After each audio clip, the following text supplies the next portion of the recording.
최근 전 세계에 충격을 빠뜨린 사건이 있었습니다. 이 사건은 미국과 이스라엘 또 이란의 중동 전쟁 중에서도 틈만 나면 이렇게 비집고 나오는 사건인데, 그것은 제프리 앱스타인의 파일의 공개였습니다. 이 제프리 앱스타인이라는 사람은 뉴욕의 초호화 저택을 갖고 있고 카리브해의 아름다운 개인 섬을 소유하고 있는 사람으로 원래 이제 가난했던 사람이거든요. 근데 이 사람이 엄청나게 성공을 한 거예요. 그래서 이 사람이 세계에 있는 정재계 인사들과 아주 친밀한 관계를 맺고 있는 영향력 있는 사람이었습니다. 그러다 보니 많은 사람들에게 선망의 대상이 되고 그의 삶을 이렇게 막 추앙하곤 했거든요. 그런데 그가 소유하고 있던 섬, 되게 아름다운 섬 안에는 또 아름다운 별장이 있었어요. 마치 사람들이 볼 때 천국과 같은 휴양지였다고 합니다. 그곳에는 정말 내노라는 정재계에 많은 사람들이 모여서 사교 모임을 가졌어요. 그런데 이 제프리 앱스타인 파일이 이제 공개가 되면서 그 안에 일어났던 추악한 현실들이 드러난 겁니다. 겉으로 볼 때는 너무 아름다운 것이었는데 사실 자세히 보니까 제대로 된 창문이 이제 보이지 않는 곳이고, 또 그 안에서는 아동 성범죄, 또 여성 성착취 이런 온갖 추악한 욕망들이 뒤엉겨서 돈이 있는 사람, 권력이 있는 사람, 이런 사람들의 욕구들이 그 안에서 막 충족되는 거죠. 사람들이 볼 때는 겉으로는 화려하고 성공하고 존경할 만한 사람들이 사실은 그 안에서 말로 다 입에 담을 수 없을 만큼 추악한 일들이 그 안에서 이제 벌어졌을 때 사람들은 너무 충격을 받았고, 그 앱스타인 파일의 사진이나 이름이 게재된 그 유명한 셀럽들, 수많은 사람들은 자기는 그 사람과 상관이 없다, 나는 그냥 몰랐다, 그 자리에 갔을 뿐이다 라고 하면서 계속해서 변명하기에 바쁜 모습들을 우리가 꽤 오랜 시간 봐왔습니다. 그 실상 너무 아름다운 모습이고 존경할 만한 모습이고 영광스러운 모습처럼 보여졌지만 실상은 그 안에서 가증한 일들이 계속 일어났던 거지요. 자, 이런 일들이 오늘 성경에 나오는 이스라엘이라고 하는 성전 안에서 있었다라고 성경은 고발을 하고 있는 거예요. 에스겔서는 바벨론 포로기라고 하는 이스라엘 역사의 가장 참혹한 시기에 하나님께서 이상을 주며 환상을 주어 기록하게 한 말씀입니다.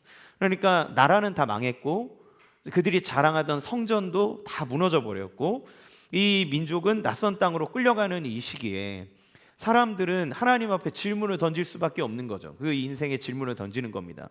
우리가 그렇게 믿고 있던 화려한 성전은 왜 무너졌는가? 하나님의 백성이라고 우리는 안전할 거라고 생각했는데 우리 나라는 왜 이렇게 망해야 했는가? 왜 이런 참혹한 상황이 우리 가운데 벌어졌는가라고 하는 그런 이 신앙과 삶에 대한 강력한 의문을 제기하면서 이들은 그 노예의 삶으로, 이렇게 포로된 삶으로 가는 겁니다. 하나님은 이 질문에 대해서 에스겔을 통해서 신랄하게 말씀해 줍니다. 왜냐하면 하나님의 영광이 떠났기 때문에 너희는 망한다. 하나님의 백성인데 왕이 떠나버리면 어떻게 되나요? 망하는 거죠. 왕이 없어져 버렸는데, 그러면 그 왕이 왜 없어졌는가? 성전의 가장 핵심적인 조건은 무엇입니까? 화려한 건물도 체계적인 조직도 아니라 하나님의 임재가 그 성전의 가장 중요한 근거입니다. 건물이 거룩하기 때문에 하나님이 좋아하면서 거기에 오시는 것이 아니라 하나님이 오셨기 때문에 그 건물이 거룩해지는 것이고 거기에 은혜와 능력이 나타나는 거죠. 그러니까 하나님의 임재가 없으면, 하나님의 영광이 떠나면 거기는 더 이상 성전이 될 수가 없는 거예요. 하나님의 백성이라고 아무리 말해도 하나님이 떠나버리면 그들은 왕을 잃은 그저 오합지졸인 아무것도 아닌 떠돌이에 불과하게 됩니다. 그러니까 아무런 보호막이 없어져 버린 거죠. 오늘 왜 하나님이 이 영광이 성전을 떠났는지, 그리고 하나님의 영광이 회복될 때는 어떤 일이 일어나는지 오늘 말씀을 통해서 함께 살펴보면 좋겠습니다. 첫 번째, 하나님의 영광이 떠났습니다. 하나님의 영광이 왜 떠났을까? 하나는 첫 번째, 죄의 문제를 에스겔은 신랄하게 비판해요. 에스겔 8장에 보면 하나님의 사자가 환상 중에서 에스겔을 이끌고 성전 안에 있는 온갖 현실을 낱낱이 폭로합니다. 마치 앱스타인의 그 거대하고 아름다운 저택이 그 바다와 그 저택과 함께 너무 아름다운 자태를 뽐내지만 실질적으로 그 안에 들어가 보면 너무 추악한 일이 있었던 것처럼 성전이라고 하는 하나님의 영광, 아름다운 처소 안에서 실제 일어났던 그 영적 상황을 보여주는 거예요. 먼저 북문에 갔더니 우상이 보입니다. 질투를 유발하는 우상 보입니다. 질투의 우상이라고 그랬어요. 이 우상은 하나님의 주권을 정면으로 도전하여 하나님을 등졌기 때문에 하나님의 질투를 촉발하게 하는 우상을 말합니다. 또 그가 이끌고 가서 벽이 있는데 이제 구멍이 있어가지고 거기 벽을 허물라 그랬어. 딱 허물었더니 그 안에 밀실이 있는데 그 안에 온갖 벌레 그리고 불결한 그런 우상 숭배하는 짐승의 모습들, 그리고 이스라엘의 우상을 다 벽마다 빽빽하게 그려놓은 거예요. 그런데 그 벽을 보고 이스라엘 장로 가운데 70명의 사람들이 오더니 우상 앞에서 분향을 하고 있습니다. 그걸 섬기고 있는 거예요. 예, 뭘 보여줍니까? 지도자들조차 사실 하나님이 보이지 않는 은밀한 곳에서 하나님 모르겠지? 우리가 이렇게 하는 거 아무도 모르지? 라고 하면서 은밀하게 우상을 숭배하는, 죄의 은밀함을 탐닉하는 그런 모습을 상징하게 보여주는 겁니다. 또 북문 어기로 여호와의 사자가 데리고 갔는데 거기 보니까 여인들이 모여 있는 거예요. 여인들이 모여 있는데 번영과 풍요를 관장한다고 하는 이방신인 담무스라고 하는 신을 위해서 막 여자들이 애곡하면서 우는 겁니다. 그러니까 뭘 보여주나요? 이 여인들이 하나님이 주시는 위로가 아니라 세상의 풍요를 잃을까 봐, 그것을 내가 갖고 있는 안정감을 잃어버릴까 봐 두려워하면서 우상을 의지하고 있는 모습을 봅니다. 마지막 성전 안뜰로 들어갔습니다. 성전 안뜰로 들어가니까 어떤 일이 일어나냐면 여호와의 성전이 있는데 여호와의 성전을 등지고 동쪽을 바라보면서 태양신에게 섬기고 있는 백성들의 모습이 나오는 거예요. 그러니까 생명의 근원 되신 하나님, 모든 것을 창조하신 하나님이 아니라 하나님이 창조한 창조물을 하나님처럼 섬기는 이 말도 안 되는 일들이 이 성전 안에서 일어나는 겁니다. 하나님 위치에 올려놓은 거죠. 하나님은 에스겔에게 성전 구석구석을 보여주면서 은밀하게 벌어졌던 이 네 가지 가증한 일을 환상으로 보여주는 겁니다. 여러분, 성전에서 이런 일이 일어났다면 그러면 성전 밖의 일상은 말할 것도 없겠지요. 그러니 어떤 일이 일어납니까? 에스겔 8장 6절 읽겠습니다. 시작. 그가 또 나에게 말씀하셨다. 사람아, 이스라엘 족속이 무슨 일을 하고 있는지 보이느냐? 그들은 여기서 가장 역겨운 일을 하여 나의 성소에서 나를 멀리 떠나가게 하고 있다. 예, 그 역겨운 일 때문에 성소에서 나를 멀리 떠나가게 만든다. 떠나가게 만든다는 거예요. 여러분, 하나님의 영광이 성전 떠납니다. 왜요? 하나님의 집이라고 만들었는데 하나님을 옆에 이렇게 제껴놓고 다른 거를 보고 있는 거예요. 네. 여러분, 죄라고 하는 게 뭡니까? 우리는 죄라고 하는 것을 흔히 도덕적인 위반이라고 생각하지만 수많은 교부들과 여러 믿음의 선배들의 이야기, C.S. 루이스나 또 최근에 틴켈러 목사님이나 이런 분들은 죄는 단순한 도덕적 위반이 아니라고 말합니다. 하나님을 대신해서 우리가 보이기에 좋아 보이는 것을 궁극적인 자리에 올려놓고 그걸 하나님처럼 믿고 섬기고 따르는 것, 그것이 죄라고 하는 거죠. 그러니까 우리 마음이 하나님 아닌 다른 것에 대해서 안정감과 가치를 확보하려고 하는, 그래서 기능적인 어떤 존재를 하나님처럼 만들어 놓는 것, 그것이 죄의 가장 본질이라고 말하는 거예요. 우상숭배라고 우리 말하는 거죠.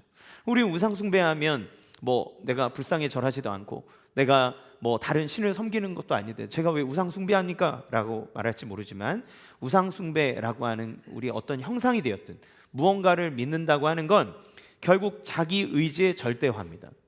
그러니까 하나님의 형상으로 창조되어 하나님 안에서 평안과 안정을 누리도록 우리는 창조되었는데, 그런데 그것을 자기 의지, 자기의 뜻대로 자기가 원하는 것 안에서 찾으려고 하는 모든 행동, 아담과 하와는 선악과를 먹음으로써 내가 하나님처럼 되어 자기의 의지를 절대화시켜버린 거죠. 이걸 먹어야만, 이렇게 해야만 내 인생에 행복하고 안정감을 누릴 거라고 했던 행위가 선악과를 따먹은 것이고 하나님은 그것을 죄라 말씀하는 겁니다.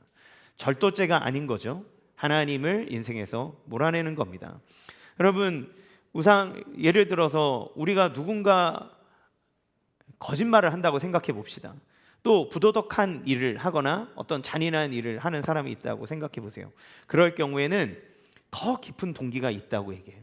그러니까 초대 교부인 어거스틴은 모든 죄에는 그것보다 그것을 촉발시키는 더 깊은 동기가 사람 마음 안에 내재하고 있다. 그것을 우상숭배라고 얘기합니다. 예를 들면 아까 얘기한 것처럼 거짓말을 하는 사람은 그 안에 탐욕이 있는 거죠. 자기가 원하는 것을 얻고 자기가 원하는 바대로 그것을 끌고 가기 위해서 그 안에 있는 탐욕이 거짓이라고 하는 형태로 발동되는 겁니다. 그 안에 있는 분노가 우리로 하여금 부도덕하거나 잔인한 일을 하게 만들도록 촉발시킵니다. 이 얘기를 오해하시면 안 됩니다. 모든 일엔 이유가 있으니까 그 죄를 이해해 줘야 된다는 말이 아니라 그 근본에 우리 안에 있는 죄의 뿌리들을 우리가 생각하지 않고 그것들을 하나님 앞에 내어놓아 해결받지 않으면 이 죄의 문제는 항상 다른 형태로 우리에게 변화되어 나타날 수밖에 없다는 것을 얘기해요. 그러면 간단히 한 번 더 살펴봅시다. 예를 들면 이런 우리가 삼고 있는 우상, 우리가 교회에 다니면서 우리가 뭐 절에 가거나 다른 걸 하지는 않잖아요. 그럼에도 불구하고 우리가 늘 우상을 섬기며 사는 모습은 이런 게 있죠. 정서적으로 우리 안에 불안과 두려움이 올 때가 있습니다. 제가 이제 신방을 다니다 보면 이제 나이 한 30 중반 이상 딱 되면 사람들이 이제 고민이 생겨요. 왜냐하면 아이가 생기고 자기의 월급과 자기 연봉을 이게 딱 보면서 계산을 해보면 가게 안 생기잖아요. 그러면 사람 마음 안에 두려움이 찾아옵니다. 내 월급으로 이 아이를 키울 수 있을까? 이건 나쁜 게 아닙니다. 그렇죠? 지극히 현실적인 거고 생각해야 될 겁니다. 그런데 이 두려움 때문에 우리의 삶과 생각이 마비되기 시작하는 거예요. 그러니까 여기 안에는, 이 정서 안에는 나의 삶과 나의 안전과 우리의 가정을 이루어가는 데에 책임져 주시는 주인이 하나님이 아니라 돈이라고 하는 관점으로 넘어가 버린 겁니다. 다시 한번 얘기합니다. 이런 고민을 하고 이런 거에 대책을 세우는 것이 나쁜 건 아닙니다. 이건 중요하고 좋은 일이에요. 필요하죠. 그러나 우리의 관심과 생각이 너무 과도하게 거기에 빠져들어서 나를 행복하게 하고 우리의 가정에 안정을 주게 하고 나의 자녀를 올바르게 키우게 하는 것이 하나님이 아니라 그 돈의 문제라고 생각하여 거기에 과도하게 집착하면 우리는 하나님 자리에 돈을 올려놓게 되는 겁니다. 그러니까 이런 거죠. 혼자 있을 때 마음이 습관적으로 향하는 것.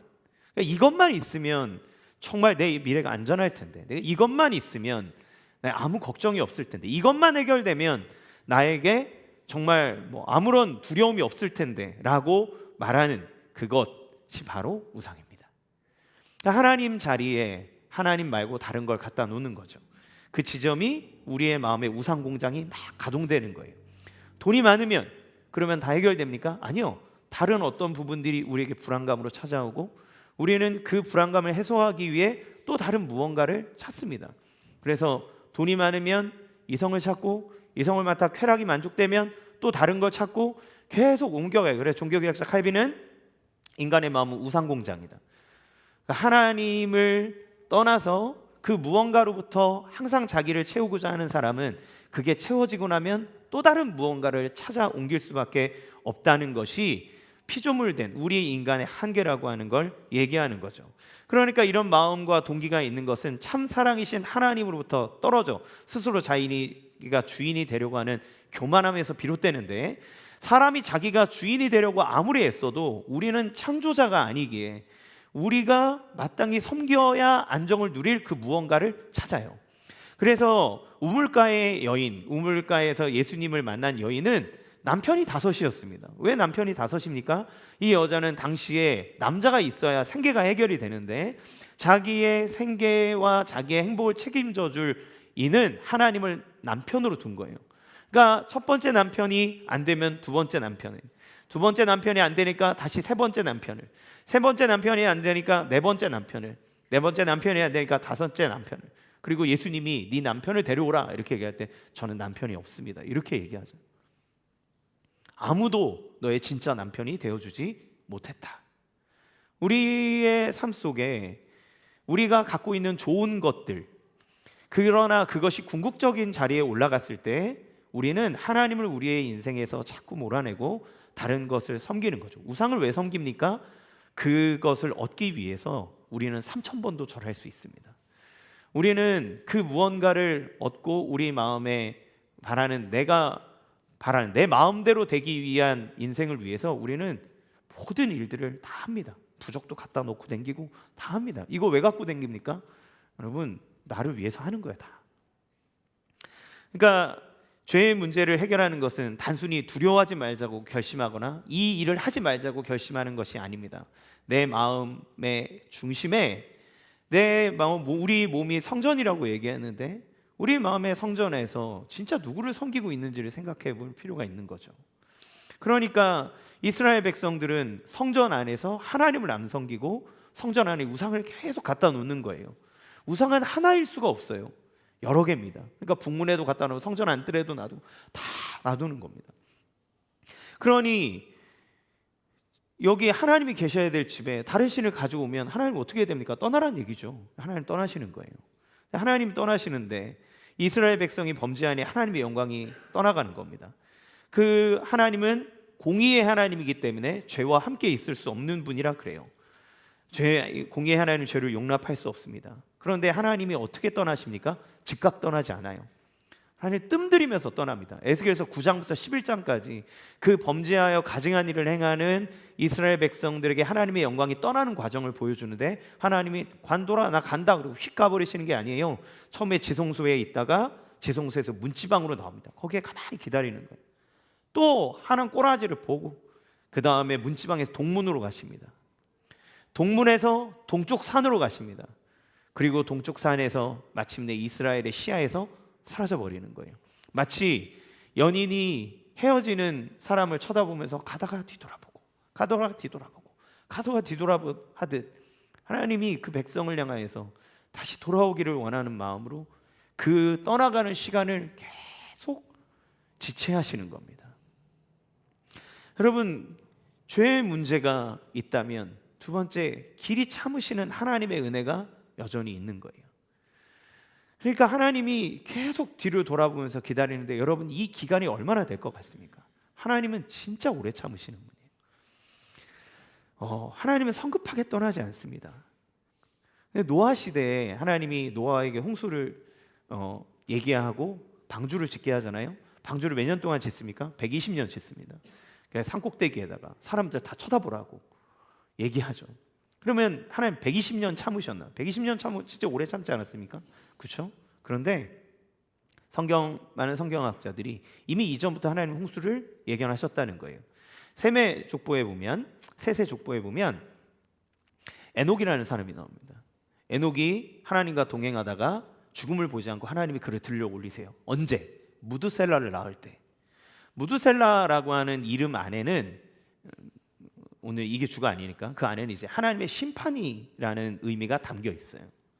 그러니까 에녹이 무드셀라를 낳았을 때 그는 선지자 역할을 했던 사람이니까 하나님의 때 심판이 있을 거라고 하는 메시지를 받은 거고 그는 365년 동안 하나님과 동행하며 살다가 하나님이 그런 죽음을 보지 않고 데려가십니다. 하나님의 사랑이죠. 그런데 무드셀라는 여러분 성경에 어떤 사람으로 유명합니까? 성경에서 제일 오래 산 사람 969세를 사는데 그러면 무드셀라는 왜 그렇게 오래 살았을까? 무드셀라가 죽을 때 하나님은 그 심판을 결정하신 거예요. 그럼 무드셀라를 왜 오래 살려두십니까? 하나님은 그만큼 오래 참는 겁니다. 1000년의 시간을 참는 거예요. 기다리는 겁니다. 노아를 통해서 가시적으로 120년을 보여주고 그러나 그 전부터 수많은 선지자들을 통해 하나님이 너희를 향해 참고 있다. 그 진노가 너에게 온다. 안 오는데 하나님이 참으시는 거예요. 길이 참는 겁니다. 그러면 이스라엘 백성들이 지금 포로로 잡혀갔습니다. 유대 백성들. 그러면 하나님이 이 백성들을 향해 얼마나 참으셨을까요? 여러분 다윗을 통해 통일 왕국을 이루시고 솔로몬을 통해 번성하게 하셨습니다. 근데 솔로몬이 이 말년되기 전에 하나님 앞에 잠시 배도하는 일이 일어나잖아요. 그 이후에 그 솔로몬의 아들 르호보암 시대에 북이스라엘과 남유다로 갈라지게 됩니다. 갈라지게 되는데 북이스라엘은 그들이 아시리아에 의해서 완전히 멸망될 때까지 19명의 왕이 통치해요. 근데 19명의 왕 중에 단 한 명도 하나님을 믿고 따르고 섬기는 왕이 없었습니다. 하나님 다 흩어버리는 거예요. 남유다는 어떨까요? 다윗의 혈통이잖아요. 그런데 20명의 왕이 바벨론의 포로로 잡혀갈 때까지 그 나라를 다스립니다. 하나님 믿는 민족, 다윗의 혈통, 여러분 20명 중에 얼마나 많은 왕이 하나님을 섬기며 하나님의 뜻대로 했을까요? 단 8명. 그 8명도 다윗처럼 전심으로 하지 못하고 하나님한테 긴가민가하며 실수하고 넘어지는 일들을 반복하는 가운데 그 나라를 다스려갑니다. 단 8명. 하나님 겉으로는 보세요. 겉으로는 하나님의 백성이에요. 겉으로는 하나님의 선택받은 민족. 우리는 성전을 갖고 있고, 우리는 하나님 믿고, 우리는 하나님의 뜻대로 살고, 예배도 드리고 절기도 지키고 다 했는데 실상은 그 내면을 들여다봤더니 성전에서 하나님 안 섬기고 우상 섬기고, 그들의 삶 속에서 하나님 의지 안 하고, 하나님의 뜻대로 정의가 실현되지 않고, 온갖 부패가 난무하고, 그러니까 세상의 사람들과 전혀 다름이 없는 일들이 그 안에서 일어났단 말이죠. 우리를 봅시다. 우리는 다 예수 믿고, 아직 안 믿는 분도 계시겠지만 예수님 믿으면 하나님의 성전이라면서요. 그렇죠? 그러면 우리가 주일에 나와 예배드리고, 뭐 봉사도 하고, 순장도 하고, 주일학교 교사도 하고, 찬양팀도 하고, 안내도 하고, 저 같은 사람은 여기 나와서 이렇게 설교도 하고 이렇게 합니다. 근데 여러분, 만약 하나님 천사가 우리 내면을 쫙 스캔하듯 우리 안에 있는 모든 부분들을 다 살펴보면 여러분 이 성전과 같지 않다고 자신할 수 있으십니까? 하나님 믿지만, 성전이지만, 근데 저 북문에다가는 우상 놔두고, 저 뜰 안쪽에다가는 저 깊은 안쪽에 아무도 모르는 거기에 사실은 나만의 좋지 않은 그런 삶들이 다 비밀처럼 가려져 있고. 예전에 한 유명한 찬양 인도자분이 계셨습니다. 그분의 찬양에 많은 사람들이 은혜도 받고, 근데 나중에 그분이 자기의 죄를 고백하고 자기가 다시 회심했던 것을 간증할 때, 사실 내가 그때 그 안에 팀에 있는 다른 젊은 자매와 좋지 못한 관계를 갖고 있었습니다. 겉으로는 하나님 찬양하고 막 이렇게 하고 그렇게 했으나 실상 그의 마음 안에는 온갖 하나님 보시기에 가증히 여기는 일들이 일어나는 거죠. 여러분, 우리가 우리의 삶에 봉사를 하고 내가 어떤 눈에 보이는 일을 한다 그래서 우리 내면의 것들을 외면해 버린다면 이게 성전과 같은 겁니다. 우리는 항상 우리가 얼마나 죄와 하나님, 우리 자신의 욕구 때문에 하나님을 떠날 수 있는 존재인지를 잘 인식할 필요가 있어요. 저라고 별 수 있겠습니까? 제가 여러분에게 이 얘기하는 건 저는 정결하고 아주 대단하기 때문에 여러분에게 말하는 것이 아니라 저도 수많은 유혹과 수많은 일들이 항상 이 안에서 치열하게 싸우고 있는 사람이기에 여러분 앞에서 함께 이야기하는 겁니다. 그런데 주님은 우리를 계속 기다리시는 거예요. 말씀을 주면서 우리 가운데 돌아오라고 우리를 향해 얘기하고 계시는 겁니다. 우리가 하나님의 이름을 부른다고 자기 자신을 포장하지 마십시오. 여러분, 성령님께 간구하며 당신의 빛을 나에게 비추사. 마치 그 병원에 가면 아무 문제가 없는 것 같았는데 CT 찍고 MRI 찍고 막 이랬더니 이거 숨겨졌던 게 큰일 났는데요, 이거 빨리 치료해야 되겠는데요, 이런 진단을 받는다면 그래도 얼마나 다행입니까? 발견했으니. 우리가 그 불치의 병에 죽을 병이 있는지도 모르고 그저 지금 현재 몸이 아무렇지도 않으니까 내가 괜찮다고 살아가면 우리의 마음과 우리의 영혼과 우리의 삶은 다 망가집니다.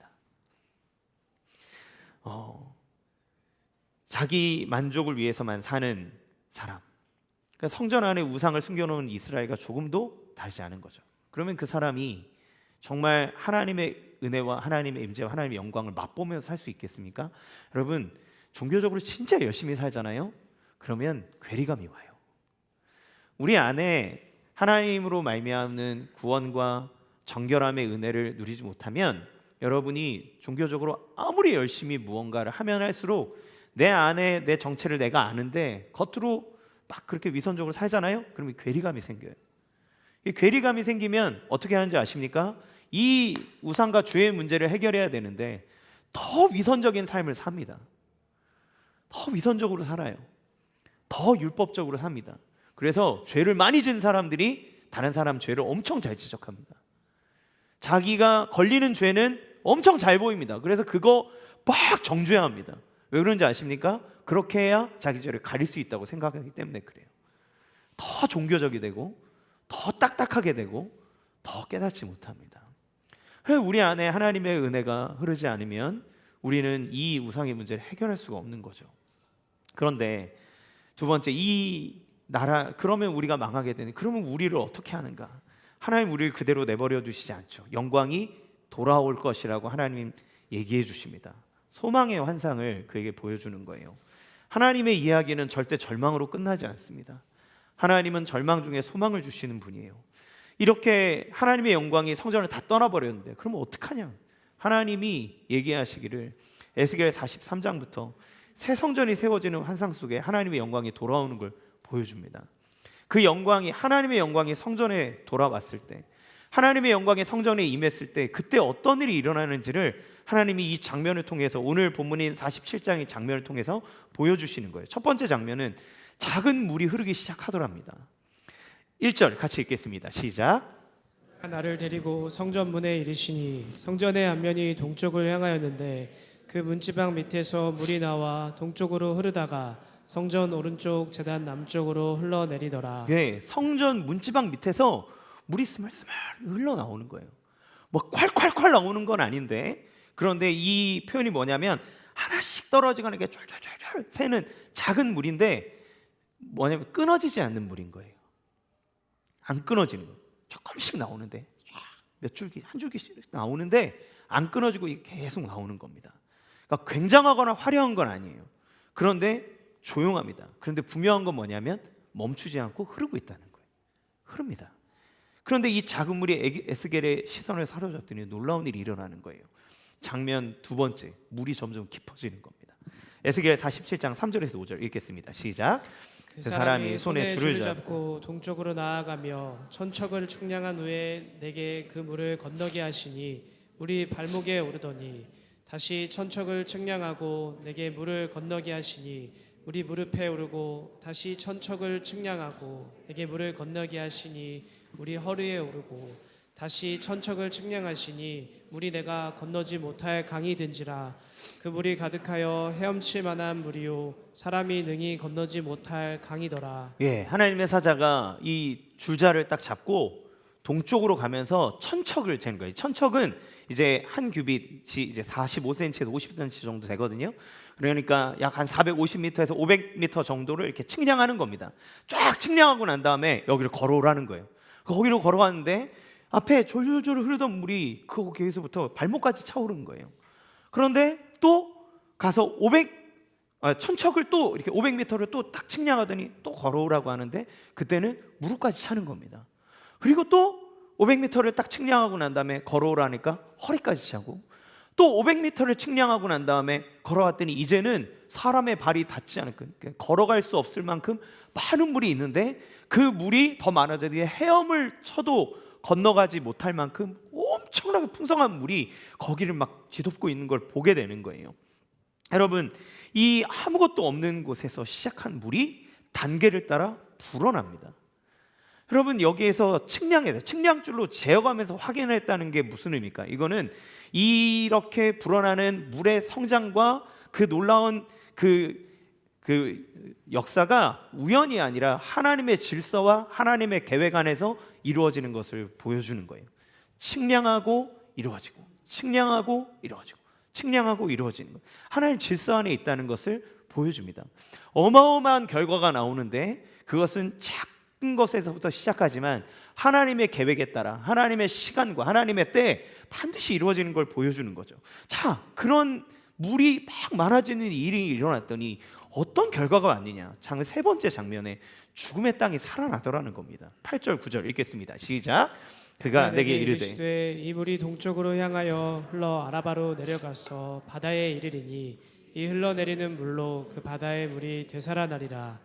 이 강물이 이르는 곳마다 번성하는 모든 생물이 살고 또 고기가 심이 많으리니 이 물이 흘러 들어가므로 바닷물이 되살아나겠고 이 강이 이르는 각처의 모든 것이 살 것이며. 예, 이 물이 어떤 물이라고 얘기하면 살리는 물이라고 얘기하는 거예요. 여기에서 나오는 바다는 사해를 얘기합니다. 죽음의 바다. 소금 염도가 너무 높아서 어떤 생물도 살 수 없는 죽음의 바다, 고여 있는 바다. 그런데 여기에 이 강물이 흘러 들어가더니 이 죽은 바다를 살려내는 거예요. 그러니까 생물이 살아나고 거기에 있는 모든 것들이 사는 겁니다. 이 강이 이르는 각처에 막 살아나는 거예요. 12절 같이 읽겠습니다. 시작. 강 좌우가에는 각종 먹을 과실나무가 자라서 그 잎이 시들지 아니하며 열매가 끊이지 아니하고 달마다 새 열매를 맺으리니 그 물이 성소를 통하여 나옴이라. 그 열매는 먹을 만하고 그 잎사귀는 약 재료가 되리라. 예, 강물이 닿는 곳마다 나무가 자라나고, 근데 그 나무가 말라 비틀어진 나무가 아니라 과실과 열매를 맺는 나무가 되고, 그리고 그 잎사귀는 약재료가 되어서 아프고 병든 자들을 치료하는 치료의 나무가 되는 거죠. 그러니까 무엇을 보여줍니까? 이 강물, 이 물이 흘러가는 곳마다 죽었던 것이 살아나고 다친 것들이 고침을 받고 이렇게 말라 비틀어진 것이 생기를 얻고, 그래서 열매를 맺는 생기가 넘쳐나는 일. 그러니까 이 물은 살리는 물이에요. 물이 흘러가는 곳마다 살아나는 겁니다. 그것이 언제 일어나요? 여호와의 영광이 성전에 임하였을 때 그 성전으로부터 시작된 그 작은 물줄기가 이곳 가운데, 온 세상 가운데 모든 걸 살리는 역사로 나타나는 거죠. 그러면 세 번째, 이 강물의 정체는 무엇일까? 이 물은 무엇인가? 이것은 보혈과 성령을 이야기합니다. 그럼 에스겔 43장에서 하나님의 영광이 거기로 돌아오는데, 이 에스겔 선지자가 하나님의 영광이 오는 하나님의 음성의 소리를 뭐라고 표현하냐면 많은 물소리 같다 이렇게 표현해요.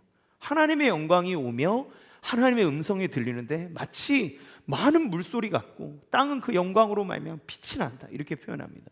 하나님을 뭘로 표현하냐면 하나님 오시는 소리를 물의 소리로 표현해요.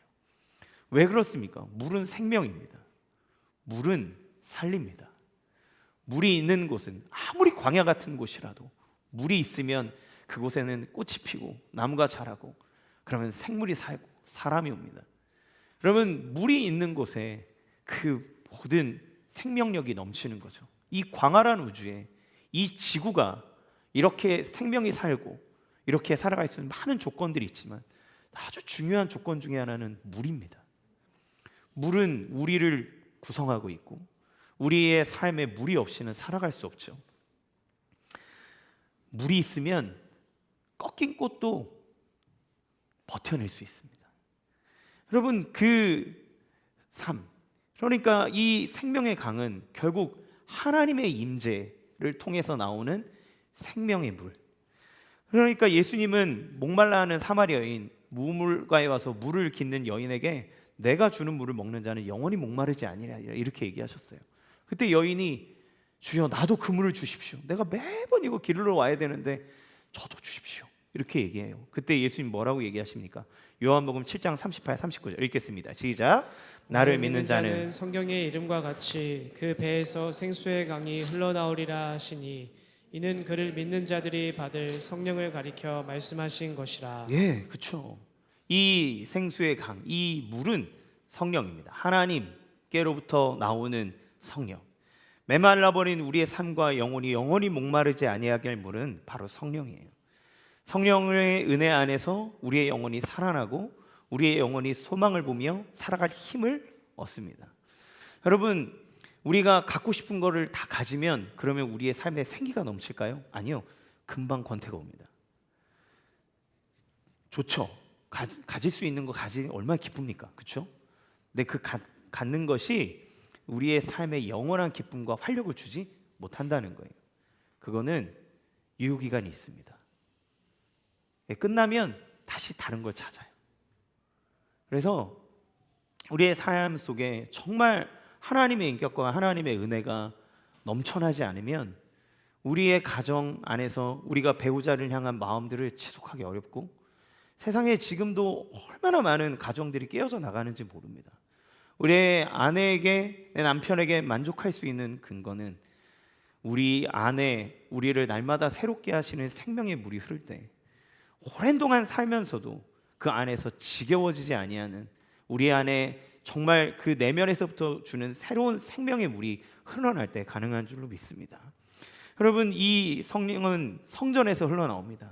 그러면 성령의 생수는 어떻게 성전에서 흘러나올 수 있을까요? 하나님의 영광이 성전에 임했기 때문에 거기로부터 살리는 물이 나오는 거예요. 그러면 영광은 어떻게 임재합니까? 에스겔서 43장 9절에 보면 하나님이 뭐라고 얘기하냐면, 이제 그 음란한 행실을 멀리하고 그러면 가증한 시체들을 내 앞에서 치워버려라. 그러면 내가 그들과 더불어 영원히 살 것이다. 이렇게 얘기해요. 그러니까 하나님을 쫓아냈던 것이 우상과 가증한 것의 죄의 문제라면 그 죄가 씻겨나가고 해결될 때 하나님의 영광이 임하는 겁니다. 그럼 하나님은 우리를 향한 그 사랑을 이루어 하나님의 영광을 우리의 삶 가운데 이루게 하시기 위해 무엇을 하십니까? 이 가증한 죄의 문제를 씻어내시는 거예요. 이걸 해결해 주시는 겁니다. 그것이 누구를 통해 이루어집니까? 그리스도 예수의 보혈을 통해 이루어지는 거예요.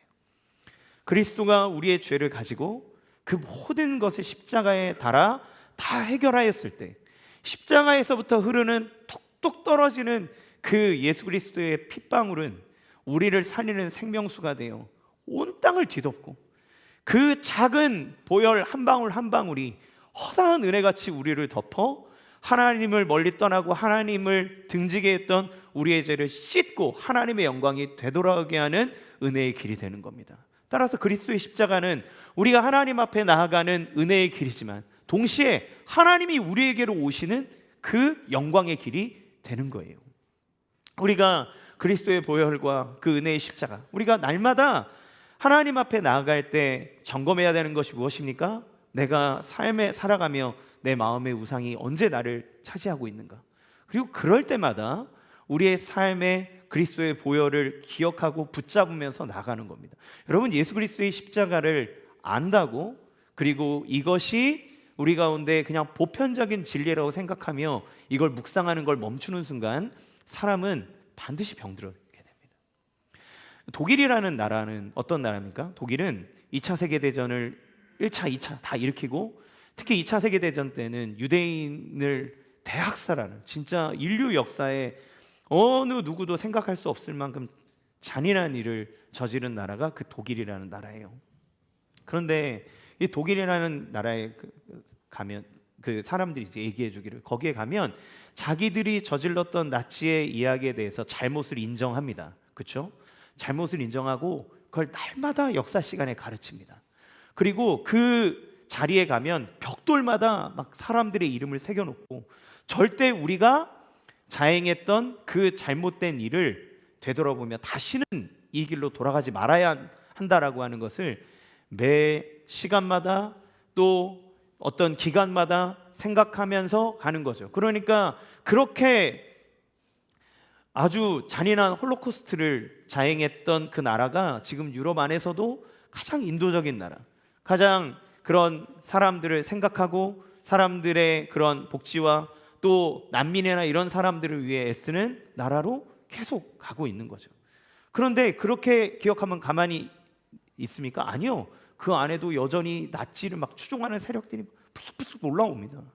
계속 올라와요. 그것들을 날마다 생각하며 그날을 생각하고 자기들이 받았던 은혜, 자기들이 했던 잘못들, 그것들을 뉘우치는 삶. 이거는 정죄로서가 아니라 그리스도 안에서 그리스도가 우리의 죄를 씻었기 때문에 다시는 그 삶으로 돌아가지 않으려는 은혜 안에서 날마다 그것을 적용하며 살아가는 겁니다. 복음은 날마다 선포돼야 하고, 복음 안에서 우리는 우리의 우상이 날마다 씻기는 은혜를 체험하는 것이 중요해요. 죄로 인해 하나님의 영광이 떠났다면 그 죄에 대한 대가를 치르고 정결하게 될 때 하나님의 영광이 돌아오는 것이고, 그러기에 예수님은 자기의 모든 것을 버려 우리를 구원하시는 그 은혜, 성전 문지방에서 똑똑 떨어지는 그 작은 물방울처럼 그리스도의 보혈이 흘러졌을 때 그 은혜의 강이 허단 우리의 죄를 덮어 하나님의 영광과 하나님의 자비를 맛볼 수 있는 성전으로 우리를 삼으셨다는 겁니다. 그러므로 성전의 예배가 회복되는 것은 언제 이루어집니까? 그리스도의 보혈의 은혜를 받아들임으로 내 안에 있는 주홍 같은 죄가 해결될 때, 그때 성령이 내주하십니다. 성령이 내주하신다는 건 하나님이 우리 인생 안으로 들어온다는 얘기잖아요. 하나님이 우리의 인생 안에 들어올 때 하나님의 영광이 회복되는 거죠. 자, 그러면 네 번째, 우리가 성전이다라고 하는 말은 무엇일까요? 우리가 성전이다라고 말하는 건 그리스도 하나님의 성전을 통해서 물이 흘러 그 주변의 모든 것들을 살리는 역사가 일어나듯, 하나님이 건물로 된 성전이 아니라 하나님의 은혜가 강같이 흘러 온 세상을 변화시키는 하나님의 역사가 이루어질 것들을 보여주시는 거예요. 그러면 하나님이 이 성전에 물이 흘러 온 세상을 변화시키는 이 놀라운 은혜의 역사를 어떻게 펼쳐가느냐? 성전의 확장을 통해 이루어주는 겁니다. 건물이었던 성전이 그리스도 예수를 통해서 우리에게 임했고, 그리스도 예수가 우리를 위해 죽어 우리의 죄를 씻으셨을 때 예수를 믿는 모든 한 사람 한 사람은 성전이 됩니다. 그런데 이 성전은 각기 각자 독립된 성전이 아니라 한 성전이에요. 예수 그리스도를 머리로 한 교회의 한 성전이 되는 겁니다. 그러니까 우리가 그리스도를 머리에 서로 연결된 개인이 성전이 되므로 그 성도들이 모임인 교회가 성전이 되는 것이고, 우리가 세상에 나간다는 것은 교회에서 한번 예배 드렸으니까 빠이빠이 다음 주에 봐요 이러고 흩어지는 게 아니라 이 성전 자체가 물이 되어 세상으로 흘러가는 일을 하는 거예요. 성전이 확장되는 겁니다. 우리가 끊어져 이제 각계 전투로 사는 것이 아니라 함께 예배와 성령 안에서 기도로 함께 묶여 세상 가운데로 하나님의 생명을 증거하는 하나님의 복의 통로로 살아가는 겁니다. 그러니까 이 성전의 예배, 그러니까 이 성전의 예배가 회복된다는 것은 공동체의 예배가 회복될 때 가능한 것이고, 그때 각 성전된 여러분의 삶은 이 세상으로 흘러 들어갈 수 있고, 그러면 각 성전된 여러분의 삶의 안에서 성령을 통해 흘러나오는 이 작은 물줄기는 온 세상을 살리는 하나님의 능력의 통로, 생명을 살리는 샘의 근원의 역할을 우리가 할 수 있게 되는 거예요. 처음에는 졸졸졸 흐르는 물일지 몰라도 하나님은 그것을 통해 온 세상을 적실 계획을 가지고 있습니다. 여러분, 우리가 어떤 일을 할 때 우리는 막 조급해져요. 그런데 오늘 하나님의 그 생명의 물이 흘러갈 때 어떻게 합니까? 천척을 측량하고 변화가 생깁니다. 천척을 측량하고 무릎까지 찹니다. 천척을 측량하고 허리까지 찹니다. 뭘 보여줍니까? 하나님 때가 있는 거예요. 하나님 때가 있습니다. 그래서 하나님은 역사를 이루어 가실 때 단방에 하지 않으세요.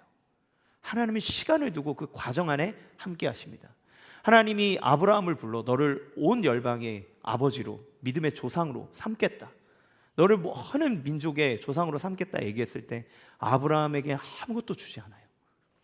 그가 몇 살의 아들을 얻냐면 100살의 아들을 얻습니다. 그런데 하나님은 온 열방을 변화시키기 위해서 여러 수많은 수백만의 사람을 불러다 모은 것이 아니라 아브라함 하나를 딱 찝는 거예요. 딱 찝고 그에게 계속 얘기하는 소망을 줍니다. 아브라함아, 하늘의 별을 봐라. 저 별과 같이 너의 자손을 많게 하겠다. 아브라함아, 내가 너를 통해서 반드시 그 일을 이룰 거다.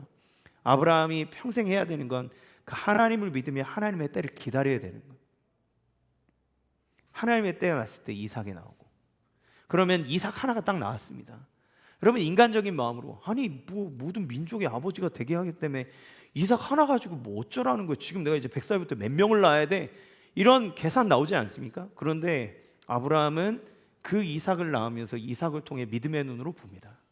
그러니까 하나님이 이삭을 바치라 그럴 때 바쳐요. 왜냐하면 하나님이 살릴 걸 아니까. 하나님이 그를 통해 일을 이루실 것을 믿음의 눈으로 봤기 때문에 그는 순종의 사람이 됩니다. 하나님의 일은 작게 시작하지만 열매는 찬란합니다. 성경 말씀 이사야 60장 22절 읽겠습니다. 시작. 그 작은 자가 천명을 이루겠고 그 약한 자가 강국을 이룰 것이라. 때가 되면 나 여호와가 속히 이루리라. 예, 하나님의 역사는 그 작은 자가 천을 이루는 거예요. 약한 자가 강국을 이루는 거예요. 하나님의 역사가 그렇게 시작되는 거예요. 초대교회는 강하지 않았습니다. 모두 다 밟고 무시해도 되는 종교, 그냥 밟아도 옆에서 아무 소리 안 하는 종교. 그래서 로마의 황제들이 뻑하면 일어나서 그리스도인들 잡아 죽이고 그리고 핍박하고 그러는 거예요. 그러면 죽을 거 아무 소리도 안 하고 있을 거라고 생각하죠. 그런데 그들이 갖고 있는 생명의 물은 사그라들지 않는 거예요. 시간이 지나도 그렇게 박해하고 그렇게 죽이고 그렇게 못 살게 굴어도 이 사람들이 퍼져가는 속도를 감당하지 못하고 나중에 제국이 다 집어삼켜져 버립니다. 하나님의 역사가 그렇게 흐르는 거예요. 따라서 여러분, 우리가 하나님의 은혜, 하나님의 영광이 이 공동체 예배 가운데 우리 안에 흐르기 시작하면 우리의 생각이 바뀌고 시선이 바뀌고 우리의 삶의 태도가 바뀝니다. 여러분, 첫 번째, 은혜의 강물이 흐를 때 열매가 맺혀지는 거예요.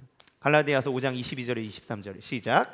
오직 성령의 열매는 사랑과 희락과 화평과 오래 참음과 자비와 양선과 충성과 온유와 절제니 이 같은 것을 금지할 법이 없느니라. 예, 이 은혜의 강이 흐르기 시작하면 먼저 내 안에 변화가 일어납니다.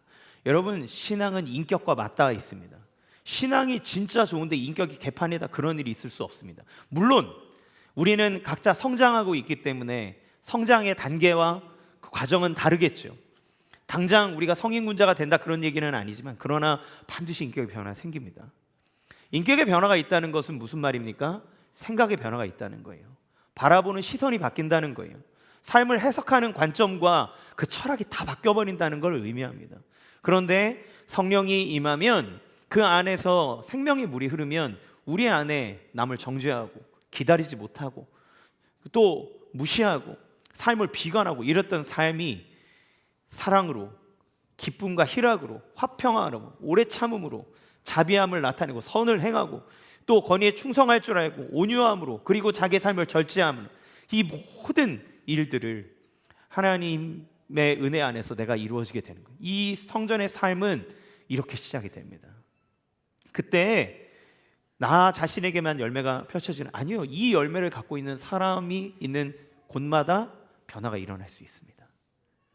가정이 변하고 내 주변의 사람들이 변화될 수 있는 일이 일어납니다.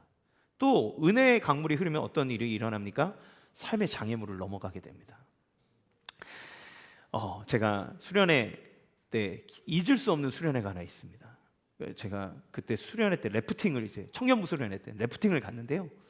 래프팅을 갔는데 그날 래프팅하고 돌아와서 이제 목사님이랑 저희 이제 청년 때입니다.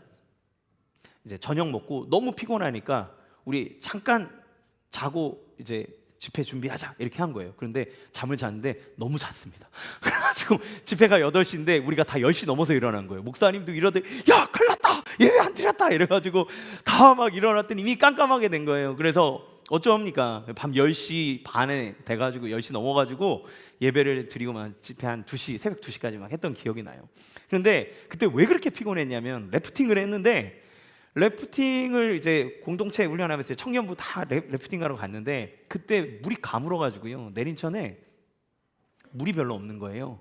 그러니까 조금 타고 가면 이게 걸리는 거예요. 배가 발에 걸려. 그러면 뭐 하냐면 영차 이거 막 저어가지고 빠져나옵니다. 그럼 조금 또 가면 또 걸려요. 또 걸리면 영차 와, 이거를 계속 한 5시간 했더니 끝까지 갔거든요. 엄청 오래 했는데 이거를 다 하고 났더니 다 녹초가 된 거예요. 재미도 별로 없고 막 급류 타기 이래가지고 막 확 할 줄 알았는데 계속 걸린 거 빼고 하다가 그냥 뭐 하는 건 빠뜨리고 뭐 이런 거밖에 안 하고 오니까 이게 다 힘이 빠져가지고 자버린 거예요. 밤에 했었습니다. 그러니까 래프팅이라는 거에 대한 기억이 별로 재밌지가 않았어요. 근데 나중에 제가 교육자 되고 또 이제 교육자들이 가서 이제 교육자들 다 같이 래프팅을 했는데 그때 동강 쪽으로 갔는데 그때 물이 진짜 많았거든요. 진짜 재밌더라고요. 예, 뭐 이렇게 많이 안 저어도 막 이게 급류 만나면 쫙 내려가고 하다가 자 여기는 편한 구간, 여기는 익사이팅한 구간, 어디로 갈 겁니까? 딱 이렇게 얘기하는데 우리 기왕이건 위험한 데로 갑시다 했더니 막 가다가 막 바위가 막 배가 막 세게 부딪혀가지고 바위가 막 튀어 들어오고 이야 저면서 막 가고 여자 간사님은 하다가 파도에 튕겨서 막 나가거든. 살려줘! 이러면 막 가서 막 잡으러 갔다 오고. 너무 재밌는 거예요. 여러분, 같은 강인데 왜 차이가 납니까? 물이 없으면 인생이 걸려요. 계속 걸립니다. 여러분, 우리 삶에 문제 없는 인생은 없어요. 문제가 없을 거라는 거는 기대를 하지 마세요. 우리의 삶은 다 문제가 있을 수밖에 없습니다. 그런데 진짜 문제는 뭐냐면 은혜의 물이 말랐느냐 차있느냐예요. 은혜물이 가득하면 그 위를 넘어가는 겁니다.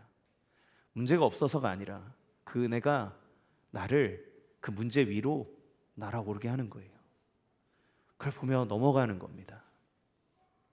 우리 안에 예배가 회복되고 하나님의 성령의 은혜가 넘쳐나면 우리가 우리의 삶을 바라보는 시각이 바뀝니다. 절망의 말이 소망의 말로 바뀔 수 있고, 좌절의 생각과 마음가짐 상태에서 하나님이 이뤄가실 일들을 계속 소망하며 우리는 걸어갈 수 있게 됩니다. 여러분, 이 은혜가 우리 안에 있기를 원합니다. 말씀 마무리하겠습니다. 하나님의 은혜는 고이는 은혜가 아니에요. 하나님의 은혜는 흐릅니다. 당신의 보좌로부터 우리에게로 흘러주셔. 그러면 우리가 하나님의 은혜를 받으면 어찌해야 합니까? 그건 흘려보내야 하는 겁니다. 우리가 함께 이 자리에 모여서 예배할 때 성전의 은혜가 회복되기를 원합니다. 그러나 이 성전의 예배의 회복이 우리 안에 좋고 많은 것이 되면 안 되겠죠. 여러분이 하나님의 성전으로 정말 생명을 살리는 물이 되어 이 세상으로 흘러 빠져 나갈 때 여러분을 통해 믿지 않는 가정이 회복되고, 수많은 상처 때문에 막 서로 원수가 된 가정 안에 화해와 회복이 있고 용서가 있고, 삶의 절망이 흐르는 그곳 가운데 하나님 주시는 기쁨과 소망과, 그리고 다시 한번 할 수 있다는 의지와 우리 가운데 이루어 주실 그 열매를 바라보면서 한 걸음 한 걸음 걸어가는 일들이 있기를 원합니다. 제가 너무 존경하는 목사님 중에 김중건 목사님이라고 계십니다. 그분은 그냥 죽을 때까지 청년이었다고 생각이 들어요. 그가 민족 복음화의 꿈을 기도문으로 하며 그 기도문을 읽을 때마다 늘 부끄러웠습니다. 왜냐하면 저런 게 되겠어라고 저는 사실 생각을 하거든요. 저런 일이 일어나겠어? 근데 그 양반은 돌아가셨으니까 나올 때마다 나이는 지긋이 든 분이 맨날 꿈을 갖고 소망을 막 얘기하는 거예요.